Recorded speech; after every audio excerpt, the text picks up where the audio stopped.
Good morning, everybody. Nice to have you here with us.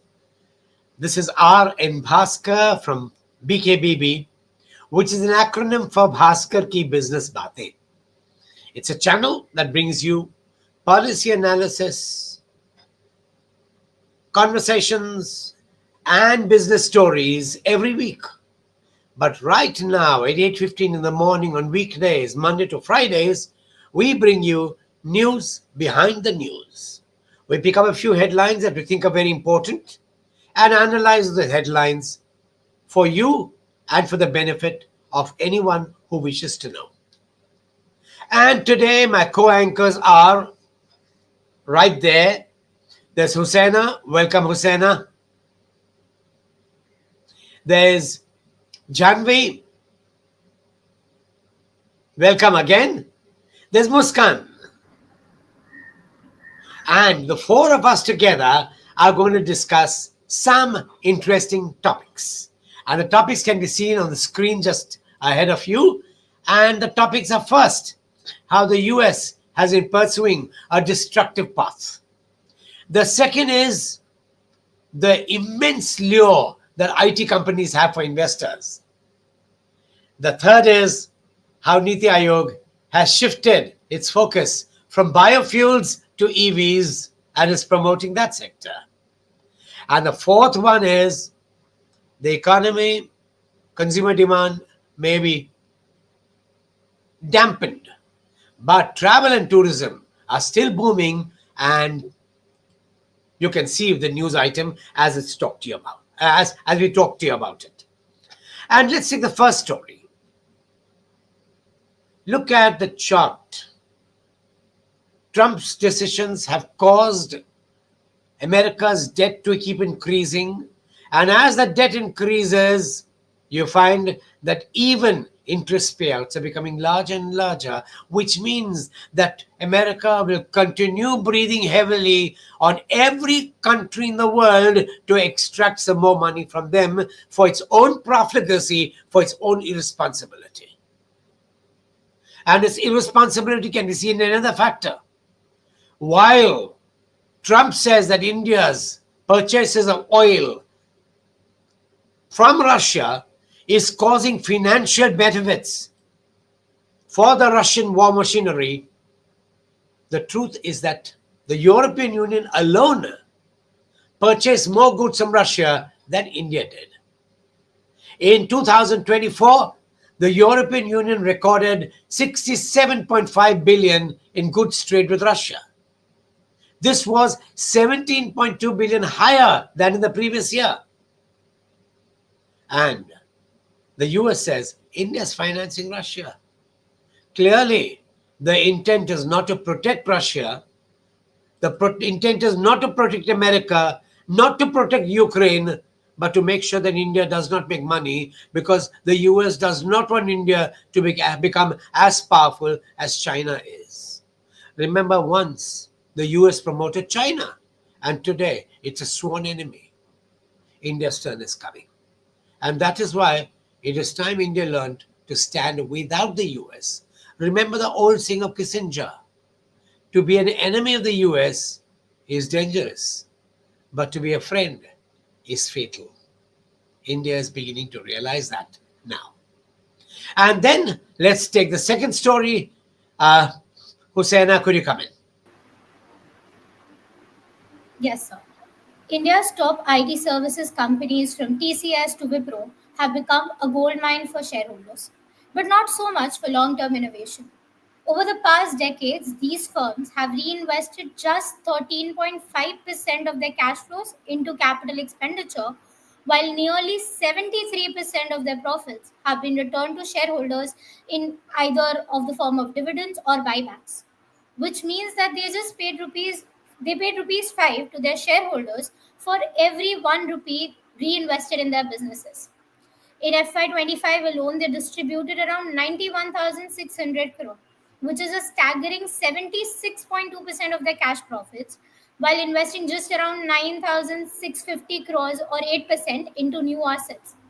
One thing to note, sir, is that this trend intensified post COVID, with reinvestment dropping sharply compared to the earlier years.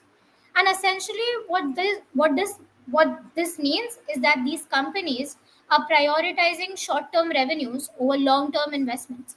Experts have warned that this lack of investment, especially in critical areas like AI and automation, has left them vulnerable. So growth is slowing. Combined revenue rose just around 4.9%, which, let me tell you, has been the weakest since 2018. And experts have also warned that because Indian IT companies traditionally invest in people and labor and not technology, but now with the advent of AI and AI reshaping the industry, this labor heavy model is becoming obsolete. And this might also lead to industry planning layoff because AI reduces the need for human labor. So while this strategy has temporarily boosted margins, combined net sales were up to only 7.9%, and the sustainability is still questionable. So while shareholders are enjoying hefty payouts today, the long-term outlook could be shaky unless these companies start reinvesting seriously in future-focused and long-term technology. What is your insight, sir? I mean, do you think that India's IT giants can still afford to keep rewarding shareholders? Look at it two ways. It's good to reward shareholders because then shareholders put in more money into the company next time the company needs money. That's a good thing. The bad thing is if they don't invest in future growth, that's a bad thing, and you have to invest. But then IT companies can be exempted for a very good reason that they're less capital intensive, they're more people intensive. And this is where India faces a problem. India may have many professionals in the IT sector, but to get the right kind of professionals with the right kind of vision, that is a talent that is still scarce in India.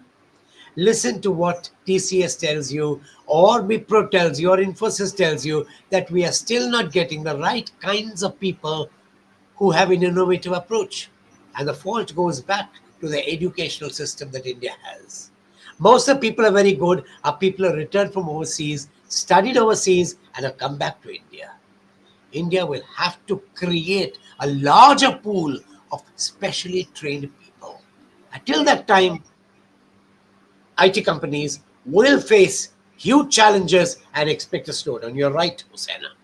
Thanks. And that takes us to the next story. And the next story is by Janvi. Janvi, could you come in? Yes. So, in its latest report, NITI Aayog recommended a major strategic shift to accelerate the country's transition to electric vehicles. The report conveyed that incentives alone are not enough anymore to propel EV sales in the country, that there is a need to employ stricter, more rule based methods. The center is spending 40,000 crores on incentives as of now through schemes like FAME, which is the faster adoption and manufacturing of electric vehicles. But electric vehicles still account for just 7.6% of the annual vehicle sales. Now, yet again, India has set a very ambitious target.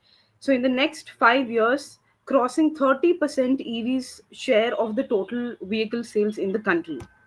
The focus will be first on high impact vehicles, which is your buses and trucks and urban delivery vehicles, since they are an important group to make this transition to electric.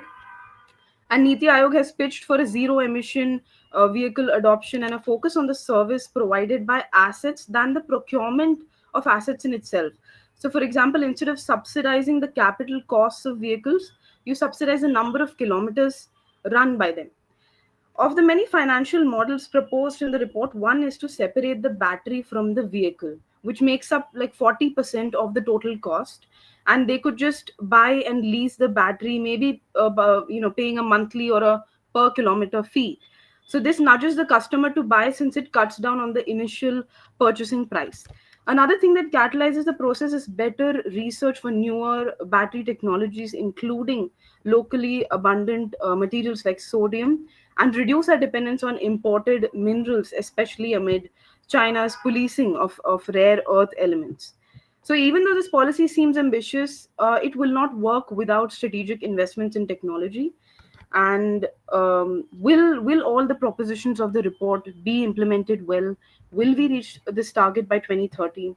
Time will tell. So, what's your take on this, sir? Janvi, a very important observation.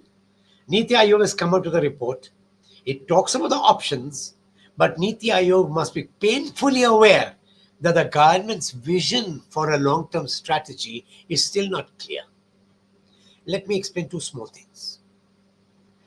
The concept of a swappable battery was introduced almost 20 years ago by an Israeli company called Better Place, and the man called Agassi said, when you buy a motor, I mean, like when you buy a car, you don't buy the petrol pump, do you?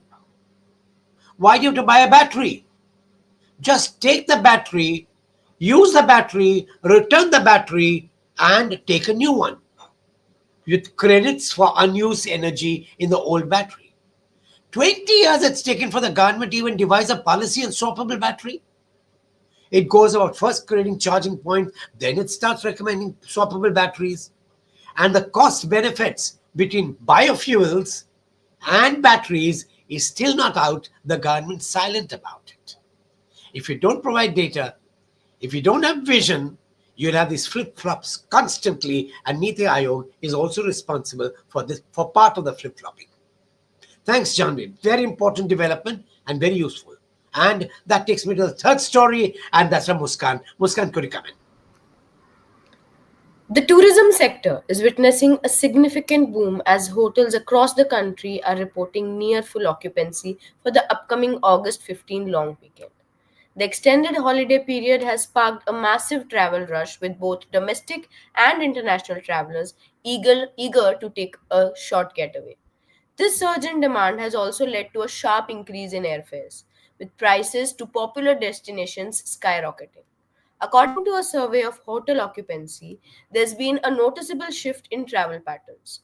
Port cities that were once primarily business hubs are now seeing a massive increase in leisure focused stays. For example, Goa, with its hotel occupancy seeing a remarkable 100% jump compared to last long weekend. Travel and hotel associations confirm this trend, with many reporting that luxury resorts and wellness centric destinations are the first to get fully booked. This travel enthusiasm is not limited to just the metropolitans. Tier 2 and Tier 3 cities are also experiencing a strong resurgence in domestic travel. Hill stations, in particular, are seeing a massive influx of tourists. Places like Shimla, Manali, Mussoorie, Nainital are reporting a significant increase in bookings, with many hotels selling out well in advance. This trend is a clear indicator of the growing appeal of smaller towns and scenic locals for both short haul and extended getaways. Airline data further substantiates this travel boom. Airfares for popular routes to destinations like Goa, Port Blair, Srinagar have surged dramatically, with prices increasing by as much as 90% for the same routes. This is largely due to high demand and limited last minute availability of seats. Travel experts believe this is a very positive sign for the industry, which is experiencing a robust recovery. The strong sentiment and bookings, especially from families and young adults, suggest that desire for travel remains high. As we approach the long weekend, it's clear that many are taking full advantage of the holiday to relax and explore new places. What do you think, sir? It surprised me. It surprises me because you've got a consumer demand slowdown across the country. You've got a increasing balance of trade payment. You've got a GDP slowdown, but very unusually, travel and tourism is booming. Now, this could mean that the rich who still have a lot of money continue to travel in spite of there being no jobs, in spite of there being no incentives for the market to grow. And the question is this sustainable? Because unless people earn more, unless consumer demand picks up, you have this lovely bubble that people have of traveling around, of enjoying life today, even though tomorrow I may lose my job. The same thing can be seen in the EMIs. People have not been able to pay the EMIs.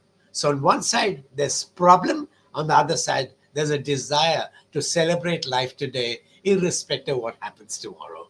But yes, very interesting development. It's surprising. It's necessary for India and for small places. Thank you very much, Muskan. Thanks. Okay. And that takes me to the last part, and that is comments that have started coming in.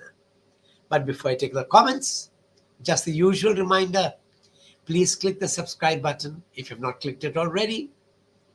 Please click the like button. That helps us immensely. But most of all, please tell all the people you know about us. We need to grow faster. We are growing, but we think we can grow faster. And your help is needed there. And that takes me to the comments that have started coming in. Can India afford to break away from the US? Yes, India can, if it takes a decision that it must. But remember the two problems that India faces.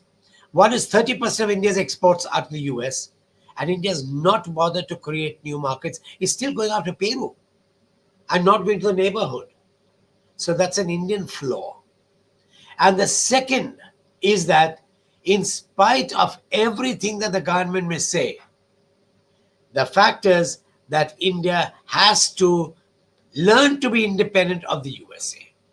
But then the US has immense blackmailing power over every policy maker in India because it knows which politician has how much money stashed away anywhere in the world. Remember, this was disclosed to the Indian audience in 2023 at the Rise in the Hill conference in New Delhi. Lavrov explained how the US blackmails and pointed at people in the audience that they were also subject to the same kind of blackmailing. And that takes us to the next question. Can India afford to give up cheap oil from Russia? Well, India has to survive. Its balance of trade is already terrible. If it starts importing oil from more expensive places, India will lose out. It's time India talked about itself and not about US interests. And there is another question that's come up is, will the travel boom be sustainable? Well, for now, yes. But remember, nothing sustains itself for long unless people become richer. In India, only the richer class is getting richer. The middle class is squeezed out and the poorer class is increasing. So yes, it's not sustainable for long. You need to change some of the basic parameters of the Indian economy. And that takes up the next question, and that is the IT sector. Is IT sector a sector still worth investing in? As I always said, we don't offer investment advice. Is it a sector that's good for the Indian economy? Yes. Does it have a future? Yes. Should I invest in it? I don't know. That's a risk that you have to take. And that, in a way, takes me to the end of today's session. Have a wonderful time. Enjoy yourself. And we look forward to seeing you once again tomorrow. Take care of yourself. Good luck. Goodbye.